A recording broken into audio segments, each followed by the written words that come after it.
everybody, this is Dr. Dain. Welcome to this installment of the Tour of Consciousness. Guess where I am? Santa Barbara, baby. Gone wine tasting, just showing you around. You're not going to see my face except my bug eye glasses because of sun and such.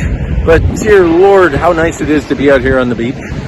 And it sort of makes me think, you know, what is the tool for this tour of consciousness is, what is it that you used to do or a place you used to be that you really enjoyed that you could start accessing some more of that? Meaning, look back at your past. And by the way, I'm not a big fan of looking back at the past unless it's to create a greater future, which this actually is.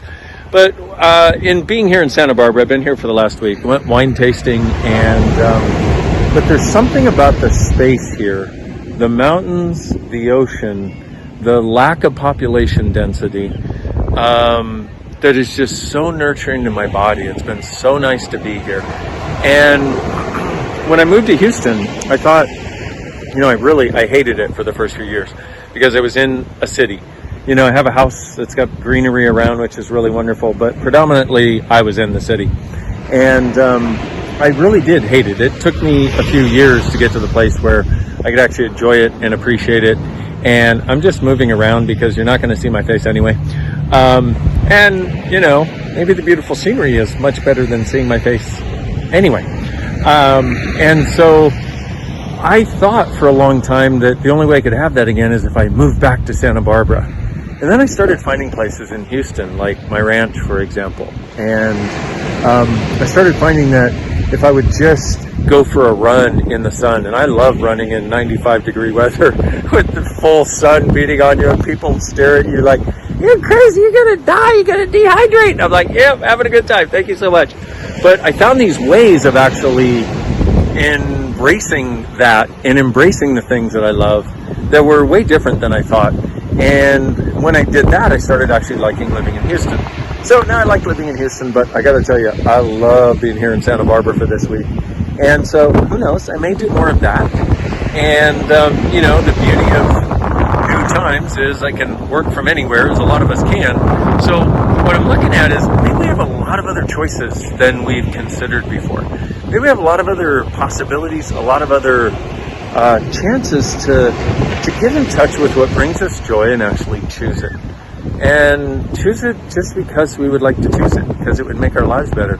So what are the top, let's say, 2 or 3 things that you could choose right now that would give you a sense of joy and make your life better and make it something that you're like, wow, I really enjoyed today?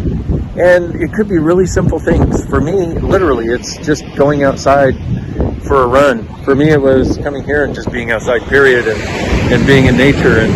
And oh, look at the little doggy. Oh my God, he's so cute. He's like, I got to do it. Ooh, look, oh, no, don't go there. Okay, anyway. So just that, like, what easy things can you choose that'll bring some more joy to your life? And what if it didn't have to be so difficult? And what if you didn't have to move to a new place and change your whole life to get happy? What if actually, and here's one of the other things I want to mention, is a lot of times it's the small things that we change that create the biggest effect in our lives. So many times it's the small things we change that create the biggest effect in our lives. And one of the things that I started asking people to do recently is look at 2 or 3 of the things that you consider that are small but that keep coming up for you, that you think that you hate when you do them or when you beat them or whatever. Like for me, it was always being late or being close to being late, always being like at the last minute on time. And I finally started asking, what do I love about this? Because I would always be like, oh God, I hate this. And it would always be a weird energy getting ready. And I started asking, what do I love about this? And then everything that came up, I would talk and plot it. And then I, after about 3 or 4 times of asking, I was like, what do I love about this? And I was like, oh my gosh. And this whole scenario of my childhood, and where being late was a way of getting control over other people and getting power and all this sort of stuff that I would hate to acknowledge that I would have in my point of view. And yes, my face is getting black as I talk about being the dark master of power by being late. And in a sense, it was a small thing, But in changing that, it's changed other areas of my life that I haven't even been able to change. So maybe write down 2 or 3 small things, or things that you think are small, or that you've been hating, and just ask, what do I love about this that you've been ignoring because you think it's a small thing, and ask, what do I love about this?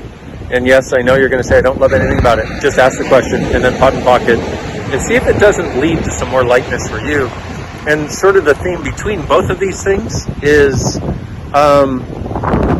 we don't have to change everything. Let's start by changing some small things. One, to bring us joy, whatever that was or is. And the other one, the things that are annoying us. Changing those 2 things concurrently could change your whole world. So, from lovely Santa Barbara, this is me. Thank you very much for watching The Stir of Consciousness, and I look forward to seeing you soon. What if you truly being you are the gift, the change, and the possibility this world requires? See you soon, my beautiful friends. Bye-bye.